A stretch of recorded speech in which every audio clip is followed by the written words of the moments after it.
அபரிமிதவெல் பார்க்கும் அனைவருக்கும் வணக்கம். நான் உங்க பிரகாஷ் ஜே. ஒரு சின்ன கேள்விங்க. பிரபஞ்சம் வெளியே இருக்குன்னு நினைக்கிறீங்களா? இல்ல நட்சத்திரங்கள், கிரகங்கள், விண்வெளி அதுதானே யூனிவர்ஸ், நீங்க அதான் உண்மை நினைப்பீங்க. ஆனா உண்மை என்ன தெரியுங்களா? பிரபஞ்சம் முழுக்க முழுக்க உங்களுக்குள்ளேயே இருக்கு. இது ஃபேண்டசி, கற்பனை கிடையாது. பிலீஃப், நம்பிக்கை இல்லை. இது ஒரு பழங்கால உண்மை. இன்னும் ஒரு 3-5 நிமிஷம் மட்டும் பாருங்க, உங்க சிந்தனை ஃபுல்லாவே சேஞ்ச் ஆகும். அதுக்கு நான் கேரண்டி. பிரபஞ்சம்னா என்ன தெரியுங்களா? பல கோடி கேலக்சி. உதாரணம் சொல்லணும்னா பால்வெளி மண்டலம், எனர்ஜி, ஆற்றல், வைப்ரேஷன், அதிர்வுகள், ரிதம், சந்தம் இவையெல்லாம் சேர்ந்து உருவானது தான் பிரபஞ்சம். ஆனால் சயின்ஸ் என்ன சொல்லுது தெரியுங்களா? நீங்க தான் ஆற்றல், நீங்க தான் வைப்ரேஷன், அதாவது அதிர்வுகள், நீங்க தான் ஃப்ரீக்வன்சி, ரேடியோ சிக்னல் போல. உங்க பாடியிலே ஸ்டார்ஸ், நட்சத்திரங்கள் இருக்குது பார்த்தீங்களா? அதுக்கான எலமெண்ட்ஸ் எல்லாம் இருக்கு. அதாவது நீங்க தான் யூனிவர்ஸ், பிரபஞ்சம் தான் நீங்க. த சீக்ரெட் மூவில என்ன சொல்றாங்க பார்த்தீங்கன்னா, you attract what you think, you attract what you feel, you attract what you vibrate. நீங்க என்ன நினைக்கிறீங்களோ அதே நீங்க ஈர்க்கிறீங்க. நீங்க எப்படி உணர்றீங்களோ அதே நீங்க ஈர்க்கிறீங்க. நீங்க எதை வெளிப்படுத்துறீங்களோ அதையே நீங்க ஈர்க்கிறீங்க. இது ஏன் அப்படின்னா, உங்க மனசும் ஒரு மினி யூனிவர்ஸ் தான். நீங்க பயத்தோட வைப்ரேட் ஆனா பிரபஞ்சம் பயத்தையே திரும்ப உங்களுக்கு தரும்.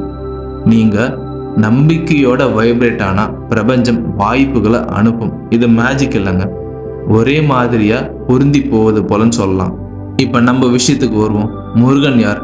ஞானத்தின் வடிவம், இன்னர் கிளாரிட்டி, அதை உள் தெளிவு, இன்னர் பவர், உள் சக்தி.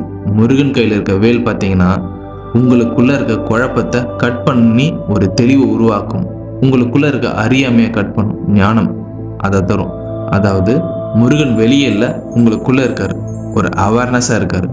நீங்க தெளிவா இருந்தா, நீங்க அலைன்மெண்டா இருந்தா பிரபஞ்சம் ஆட்டோமேட்டிக்கா உங்க பக்கம் வேலை செய்யும். ஒரு முக்கியமான லைன் இருக்கு, என்னன்னு பார்த்தீங்கன்னா, பிரபஞ்சம் உங்க வார்த்தைகளுக்கு பிரதிபலிப்பதில்லை, அது உங்கள் உள்மன நிலைக்கு ஏற்ப செயல்படுகிறது. நீங்க வெளியே பாசிட்டிவா சொல்லலாம், ஆனா உள்ள பயமா இருந்தா பிரபஞ்சம் என்ன பண்ணு தெரியுங்களா? அதை தான் ரிஃப்ளெக்ட் பண்ணுமே. முருக தத்துவம் என்ன சொல்லுதுன்னு பார்த்தீங்கன்னா, உங்க உள்ளத்துல அமைதியா இருந்தா உங்க உள்ளத்துல அலைன்மெண்ட் தானா உருவாகும். அதனால தான் மெடிடேஷன், சைலன்ஸ், அவேர்னஸ், தியானம், அமைதி, விழிப்புணர்வு, இதை மூணுத்தையும் சொல்லுவாங்க. இன்னைக்கு பிறகு ஒரு சின்ன ப்ராக்டிஸ், இதை செஞ்சு பாருங்க. தினமும் 2 நிமிஷம் சத்தம் இல்லை, ஃபோன் இல்லை, கண்களை மூடிக்கிட்டு இந்த வரிகளை மட்டும் நினச்சிக்கோங்க.